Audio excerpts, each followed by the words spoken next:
We see tendencies of authoritarian rule coming back.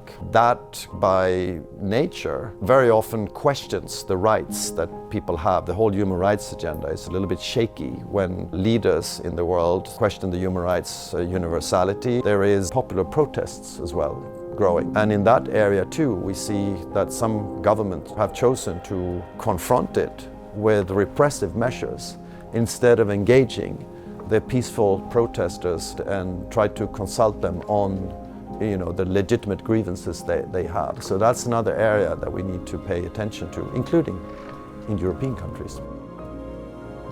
We can use our leverage for countries that want to trade with us or want visa facilitation with us, etc. So the EU actually sits on some very formidable instruments that can help us push to make sure that human rights violations no longer take place, and torture being one of them. But we've gone beyond that because we've also worked quite a lot on making sure that on trade, that there is a ban on tools and products that are inherently used for torture. So this whole notion of a torture-free trade is something that we are starting at home to implement, and we're also looking at to bring this to the international as a global prohibition. This is work in progress, but that's another example of the kind of initiatives that we're taking. I just came back this morning from a big conference, the Dublin platform, so I had a full day just interacting with individual human rights defenders, many of them carrying the scars of torture or ill treatment. First of all, what they represent is the facts. They have the antennas, they're on the ground in a way that maybe we cannot always be. So their testimonies are extremely important for bringing the facts to us.